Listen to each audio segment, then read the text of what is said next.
Hi, everyone. Thank you for being here this afternoon. I'm expecting that people will continue to trickle in, so let's see how we go. Wow, lots of bright lights.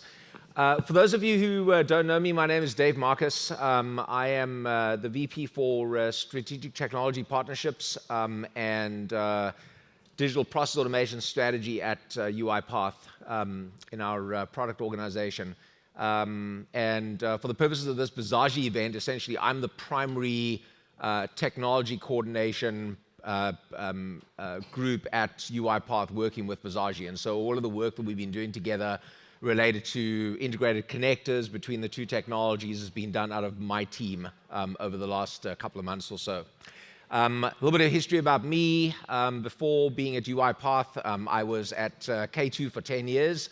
And so I have a very strong background in the space and understand it really well, both from the perspective of the BPM side of things, the digital process automation and low-code side of things, all the way through to the RPA world. And we'll talk more about that as we go through the session. Over the last day or so, it's been kind of useful to have talked to a lot of you in the room and obviously outside the room as well. And just to try and get a feel for some of the questions that we're being asked. And I guess, it's everything from the gambit of what is this RPA thing and what does it mean to me, all the way through to we're sort of investing in this RPA world and we want to understand what it means for our relationship with that with Bizagi as well, all the way through to, we already are doing work with both of you today, what more can we do? And so it sort of fits into a broad range of areas. So I'll tackle a couple of those today.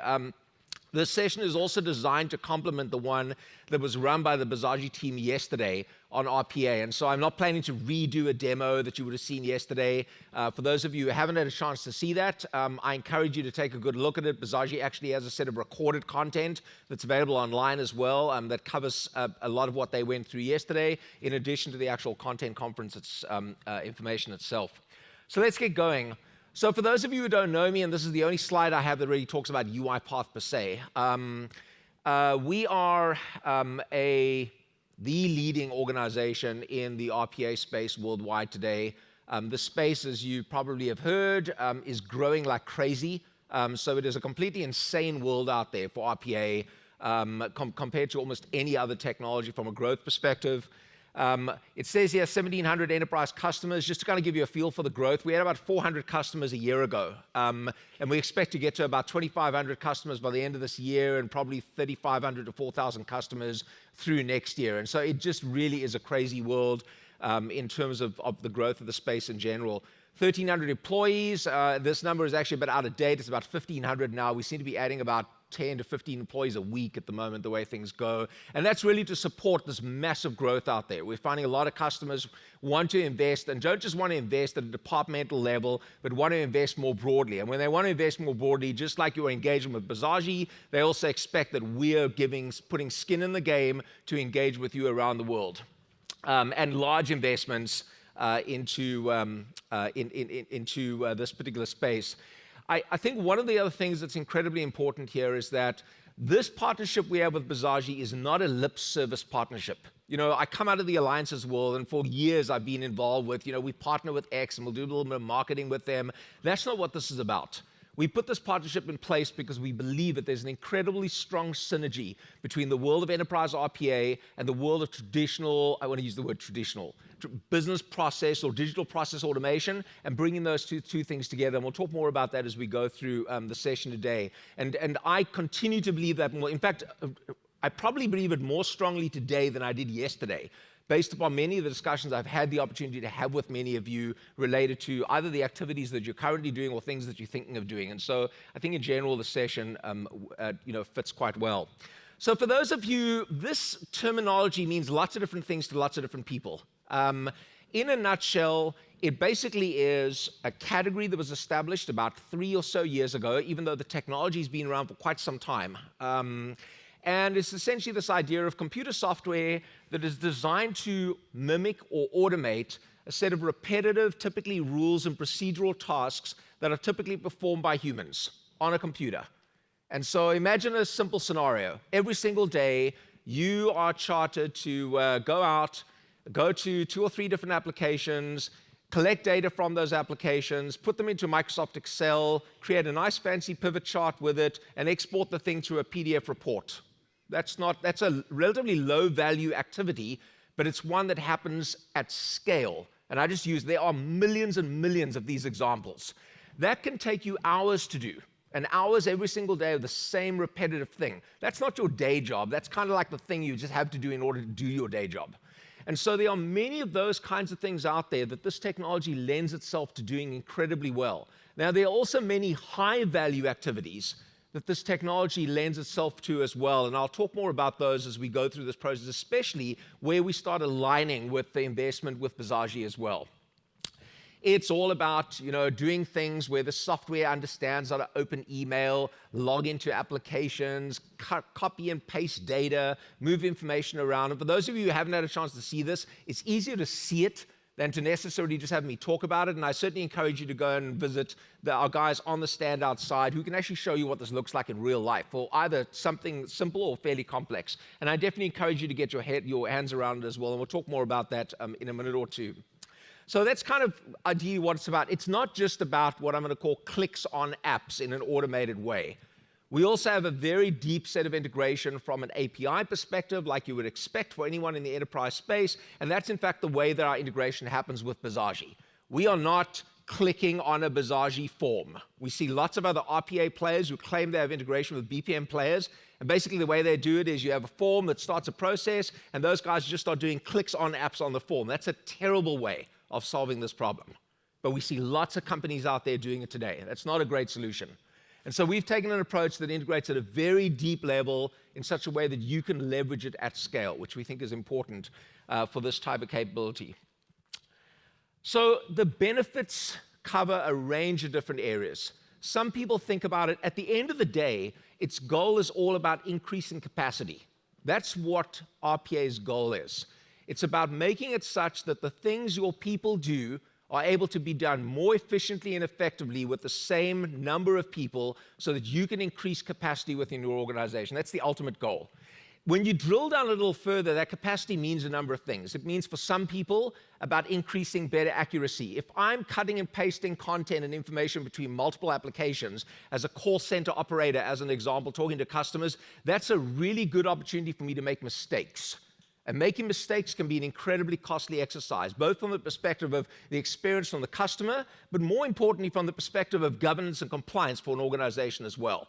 And so we want to try to help to deal with some of those scenarios.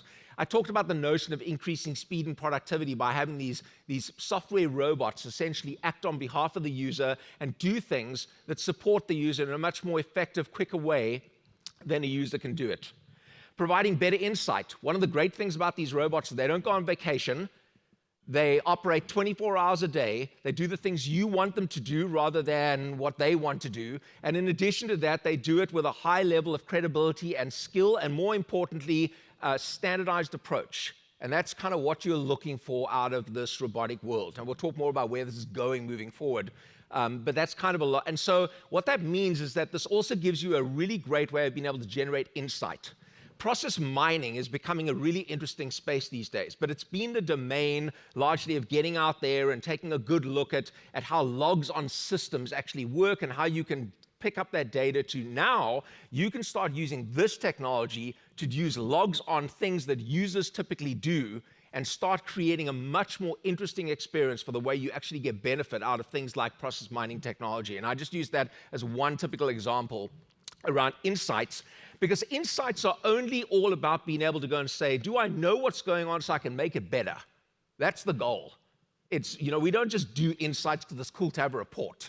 You do it because ultimately you're trying to optimize something over a period of time or optimize an experience. It's about removing a lot of non-value added processes. One of the things I've started getting used to these days is I travel a lot, as you can imagine. And one of the things I do is I sit on a plane and I'll talk to the person next to me and I'll say to them, so tell me a bit about your day job. And they'll say, oh, my day job, I'm in finance and I'm doing the following things. And I'll say to them, so tell me about the things that you hate doing, but you just have to do. And they will wax lyrical about the things they hate doing and just have to do. And I love that because every single plane trip I have, I learn new things about the types of scenarios that these technologies can enable. And we haven't even just touched the tip of the iceberg. Our CEO, Daniel Dinez, talks about this vision we have of a robot for every user or every human. not just in a business context, but even ultimately in a personal context. But I'm going to leave that out of this for a second. But in a business context, this idea that no matter who you are, you do work that is repetitive, mundane, task-driven, and that otherwise, if you didn't have to do it, you wouldn't do it. But you have to do it, and so we need to be able to help you to make it more successful in being able to achieve those things. And then compliance just is a natural thing. For those organizations who are highly compliance-driven, this is super important. For those organizations who are not, this is a benefit you just get out of taking this approach and using these technologies. What's interesting is if you take a look on the right-hand side, GE is a really big customer of ours. We have hundreds and hundreds of robots rolled out with many, many processes. They have this technology as one of the top 3 investments they're making in corporate IT. And for an organization like GE that have a lot of opportunities to invest in many areas from an IT perspective, that's pretty astounding. And it gives you a little bit of a feel for the value that a company like this attributes for being able to utilize RPA. Now, this technology is certainly in its infancy for the most part today. It's not like we would go out and everyone's doing this RPA thing. People are dabbling about. There's lots of people who are doing sort of departmental things. There are many things we find out where there's sort of stealth projects. It's one of the things that IT probably hate most. RPA is sort of a great stealth technology. I was talking to a large customer the other day in the energy industry, and they were saying to me that their finance department just went out and did this RPA thing, and they're getting lots and lots of benefits, and then they told the HR department, and they're doing things, and they're getting a whole bunch of benefits, and all of a sudden, what's happening is they come back to IT and they say, we want to do more, and we want the things to be more comprehensive, and IT turn around and they say, we didn't even know this project was happening. And so I'm not suggesting that that's the right approach to do. We are very heavily focused on things like center of excellences for rolling out RPA, governance, management, and so on. It is an underpinning philosophy that we have within the organization. But at the same point in time, it's very interesting that we're getting this groundswell from the business that is an important way to drive benefits and efficiencies moving forward. So this at a high level is kind of sort of what this looks like. 53% have already started their journey, and I would say this data is very US-centric as well, just to kind of give you a feel, because it's not like this worldwide. 72% of organizations will adopt at some form of RPA, and again, when I look at that, that's adoption in typically a departmental context. That doesn't mean they've adopted across the world. And then 78% of those who already implemented expect to significantly increase their RPA investment over the next couple of years. I was talking to a large US company or global company in oil and gas just a week ago, and it's amazing. They are buying 10 new robots from us a week. That's the scale at which they are rolling out new processes. That is the most mind-blowing thing I've ever seen. But that's how this scales today. We have customers with thousands of robots deployed, and they're not just sitting there. These are robots that are operating at scale 24 hours a day.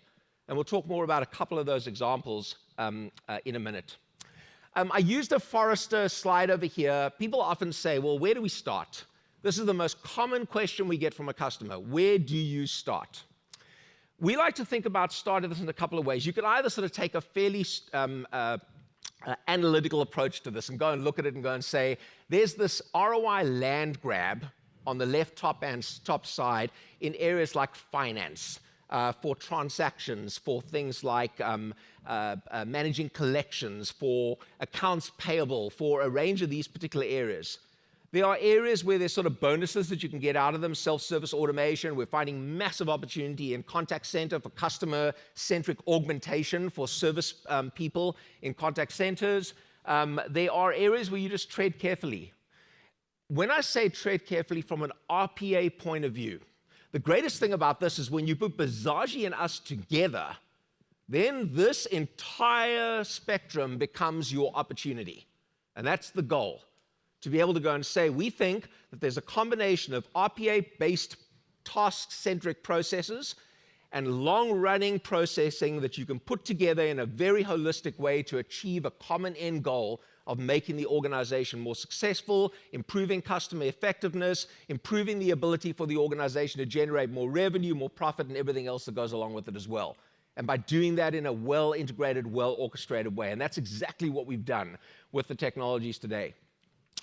There is a philosophy that says you can start by prioritizing high-value opportunities first. We have some customers that take that approach. Some customers just naturally know that even in a particular department, I've got a huge challenge when it comes to things like accounts payable. Invoice processing is probably the thing that comes to mind for most customers almost immediately first.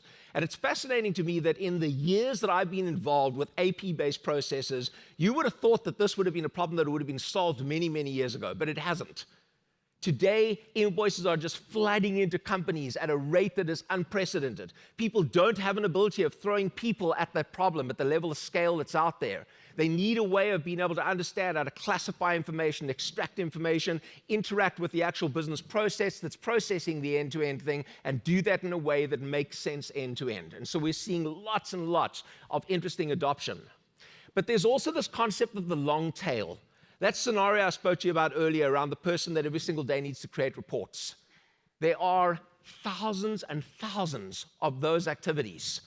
And the goal is to be able to figure out how we can commoditize this technology to utilize robots to augment and support those particular users in those types of activities. Because although each one of those isn't necessarily what you would consider a high-value task, when you aggregate the thousands or tens of thousands of them together, the value is enormous.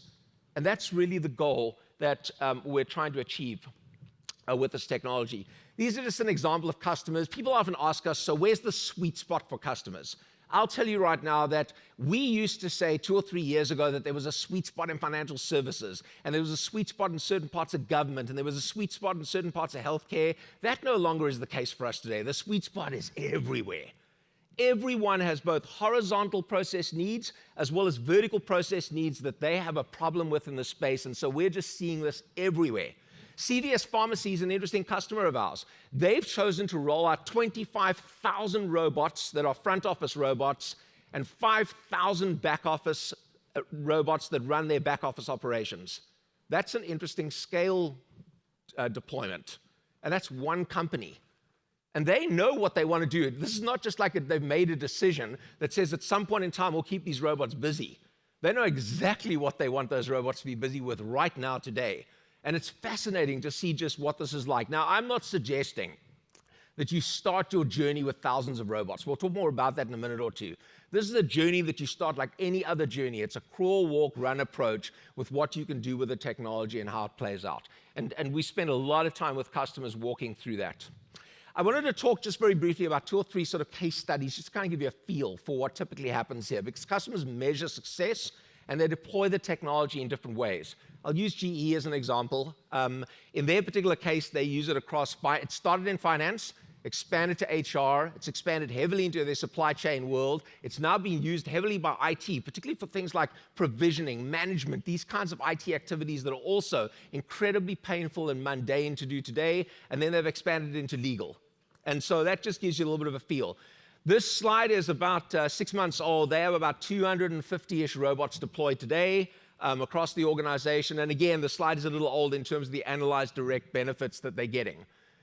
They save 150 million hours each year from increased productivity in what they can get out of their investment in this robotic technology. Their goal, they didn't put this in place to get rid of people. You know, there's this misnomer in the industry that says when you put robots in place, then it reduces and removes people. There are very few companies I've come to today who've basically said, look, our goal is to take people out of the loop. Their goal is to make their people more efficient. That's what they want to try and achieve. Now, there are exceptions, but for the most part, that's the case. And so increased capacity, that's the goal. That's what they want to try and get to. So we find a lot of customers going through this, and this is a customer that's been with us for about 2 years or so. Unilever, FMCG company, again, same kind of thing. 85% of the effort automated across a whole range of areas. Those are purchase to pay, order to cash, those acronyms you see down the bottom over there. There's a whole range of them. Some of them are centered around finance, some of them are centered around other parts of their business, including supply chain. They also have used this to drive significant analytics and insights. So they take these processes, these robot processes, they roll up the data, and they do really interesting analysis of what they're getting out of the data to make these more effective. Like any process, you don't just keep running the same thing again and again unless it's the effective thing to do. You get the data, you optimize, you focus on what you can do better the next time around, and you continue to evolve. And so this is just sort of another. In their particular case, error rate went down to 0. They had a huge problem in a couple of these processes with just dealing with errors. And for them, one of the biggest challenges was just errors in people entering data incorrectly. That was a massive problem for them. They no longer have that problem, and they've spent a lot of time focusing to really reduce this down to 0. We like to talk a lot about this customer. SMBC are a large financial services company in Japan. Now, let me set the context for Japan for a second, because it's fairly unique. Our growth in Japan is astronomical, but it's astronomical for a couple of reasons. Japan has a declining population, number one. Number two, the other thing in Japan is that there is a set of laws around how much time people can work each day. And if you work more than that, you can get fined. Number three in Japan is that young professionals do not stay in Japan, they leave Japan. And so not only is the population declining, but the new young working professional population is declining even more. And yet Japan want to remain competitive and productive. And so they've looked at this from a very different point of view and basically said, we have no choice but to roll out technologies like these to scale our operations and try to maintain the level of productivity that our customers and the rest of the world has expected from us as a country who historically has been seen to deliver high productivity. These particular customers are doing some amazing things. You can see some of the numbers over here, 3 million man-hours created, and they sort of measure created hours by these robots rather than just what they save necessarily, because it's important for them from a capacity point of view. 200 plus separate processes, and these are independent processes that they've got and automated. And in their particular case, most of these are high-value processes because that's where they started their journey. And then they've started expanding from there. They're also on a track right now to deploy robots for every single user in their organization, and that will happen according to their senior executives, in about the next 12 to 18 months. And so they think that there's a massive, massive opportunity for them to really change the game by utilizing technology. So let's talk a little bit about this sort of BPM, RPA world. And I'm clear about the fact that in the BPM world, people think about things in different ways. Sometimes there's sort of a BPM centricity. Sometimes you're using these BPM technologies because you are trying to sort of do digital process automation that's not necessarily driven by a BPM initiative. And other times you're using these technologies to do low-code application development to deliver applications quickly. And Bizagi does all three of those, and they do it really, really well. And so I'm just using that on this left-hand side. Historically, people have thought about this idea of being able to say, the BPM is all about standardizing processes and optimizing them, automating them, measuring how successful they are, thinking about the end-to-end process context, cutting costs, managing and tracking, auditing, and so on, all the stuff that you know fully well, and then empowering people as well. On the RPA side of the world, historically, this has all been about increasing throughput, improving accuracy, having better auditing, reducing costs for the organization, creating further capacity, and everything else that comes out of it. These are no longer two separate worlds. They can be implemented next to each other without talking to each other, but we're seeing a lot of interest in our customers right now around thinking about how we ultimately put these together and create a proposition that makes a whole lot more sense. So customers generally ask me about this from three different points of view. They say, if we already have a BPM solution, then what value do we get if we add RPA? And this is not meant to be an exhaustive list, and it's not a business context list either. It's a functional thing. So just to be clear on this particular slide. So the first thing is that there's this massive opportunity to let bots handle repetitive and mundane tasks that, number one, you may not necessarily get to automate with a BPM solution at scale.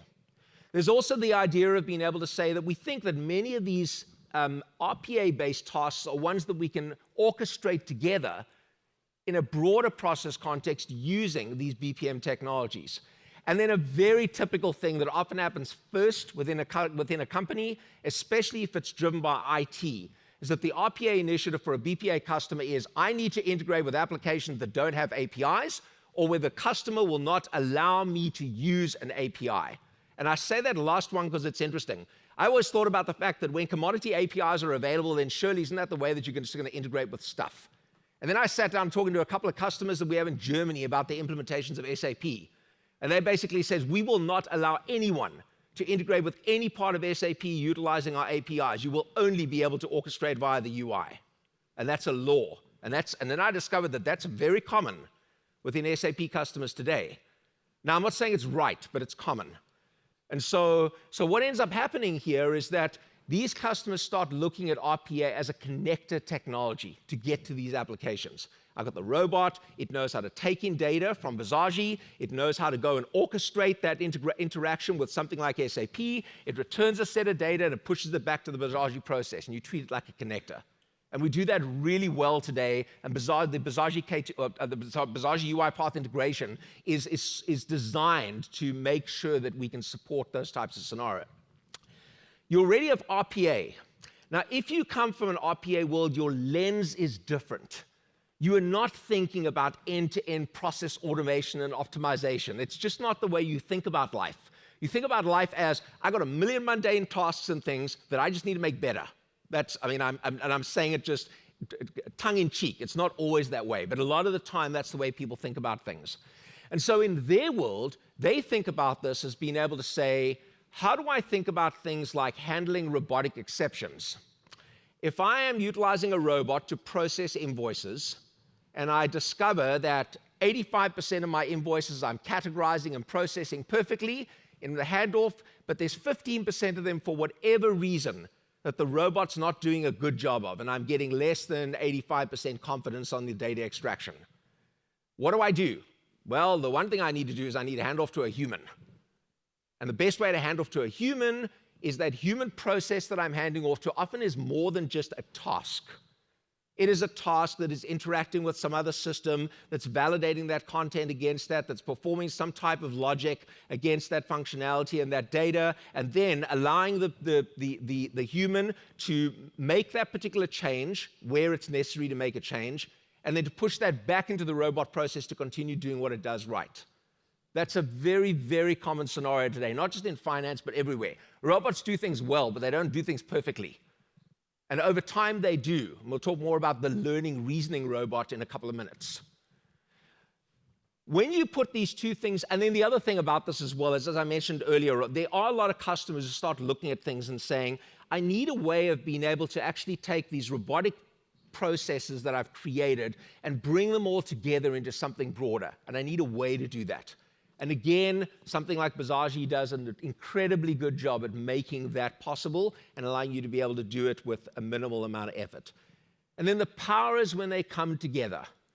When they come together, you have an ability of being able to think holistically about, I've got this end-to-end process. Which parts of this thing are best handled by the BPM solution? Which parts of these things are best handled by robots? The ability to go and say that the BPM system can actually manage not just the orchestration of these robots, but the actual management of the robots. And one of the things we've done with the Bizagi team is spend some time focusing not just on the idea of running a robot, but on the idea of actually managing robots as well. That'll go to a very different level over a period of time. We think that there's a lot of opportunity to start thinking about that space so that you can think about the end-to-end thing or the individual piece and expand from there.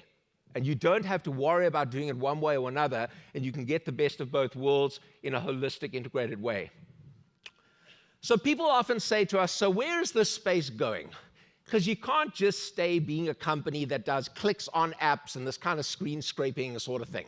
And they're right. That's not where we see this staying at all. So we see that there are a couple of things. So the first is all about evolving these robots to emulate humans and do it more efficiently, to be able to integrate very deeply into the technology, a much richer way of handling things like business rules and logic processing. And that'll be a combination of traditional rules technologies and machine learning technology that we're heavily investing in to be able to make sure that robots get a little smarter. And I'll talk more about smarter robots in a minute. Visual understanding. We believe that we do an incredible job today in being able to visually interpret what's on a screen that I can interact with in the same way a user does, but it's not always perfect. And so how do we utilize things like machine learning and artificial intelligence technology to get better?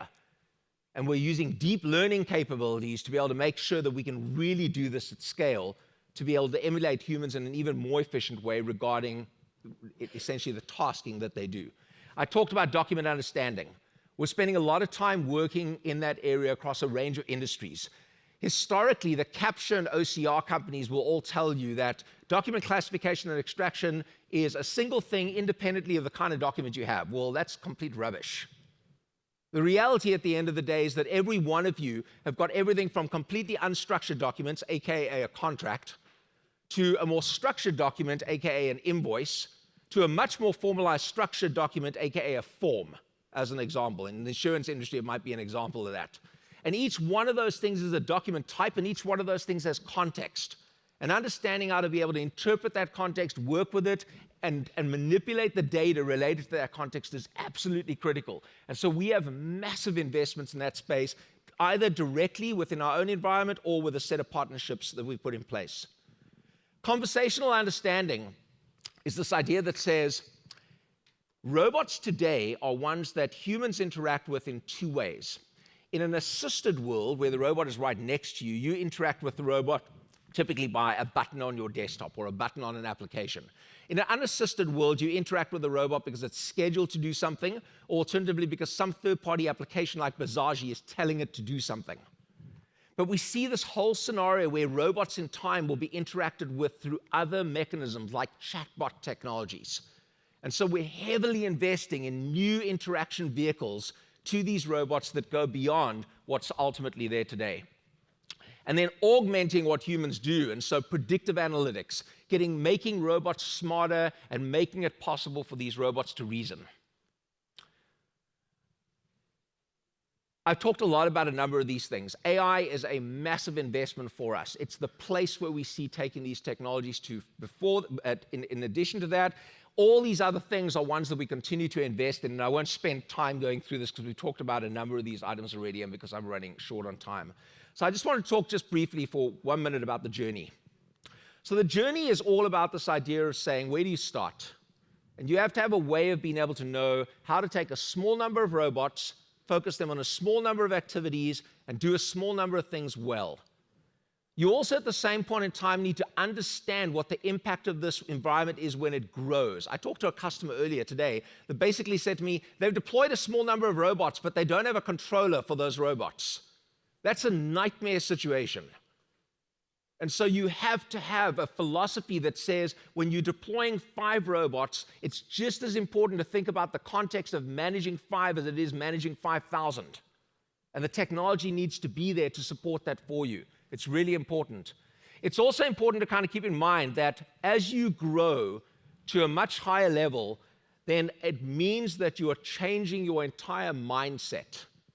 This doesn't come easy. Some businesses adapt to this really well, and others take time. And so the point I wanted to make out of this is that it is a time thing. It's something that you need to think about. It's also something you need to put investment into to understand where you're going, what you're trying to achieve, who the users are. It's like it's no different to any other process philosophy. It just might not be quite as comprehensive because the things you're trying to solve initially may not be as comprehensive, but you need to have the same type of diligence. And I apologize I'm moving through this quickly because I've run short on time here. Building skills. Our partner channel, both ours and Bizagi's, is important to scale. Both us and Bizagi are growing, but we only have a limited amount of capacity to scale to tens or hundreds of thousands of end customers. And so leveraging a way to grow this. One of the ways we're doing it right now is we've introduced a program where essentially we're introducing UiPath training into universities across the world. And in 3 years' time, our plan is to have 1 million new graduates graduate with a depth of competency in UiPath. And that's one project that we've got going on right now. We think it's critically important to being able to get to scale at the end of the day. And just in closing, I talked about the fact these robots are getting smarter, and it's important to think about getting smarter. I encourage you to try UiPath today. Every one of you has the ability to go to uipath.com now, go and download our Community Edition robot, go to our marketplace, go and download some processes and play. And play means either play from a business context, there's a bunch of things you can do, but we've also added some things you can play with personally. You can create your own personal robot. You get to our academy, that doesn't cost you anything, and you get our entire online training and certification available to you for free. And you should use it. Our customers love the seeding model. Bizagi was built on a seeding model. put out our modeler for free and build from there. UiPath is built on a seeding model. Give you access to this technology at scale and build from there. And we encourage you to do it as well. And then we have this concept to sort of take home a robot as well, a program that is all about a package for you that you can go and utilize and go and play around with the technology, get familiar. Leverage our joint solution. I can't say that enough. We're at this event not because it's just about UiPath, but we're at this event because the power of Bizagi and UiPath brings you to a whole new level. And for those of you who are already invested in the way you are into Bizagi today, that's where the real power and opportunity is for you. And I encourage you to utilize it and to work through it. And again, I'm a little over, and I thank you so much for your time today. Thank you, and thank you for being here.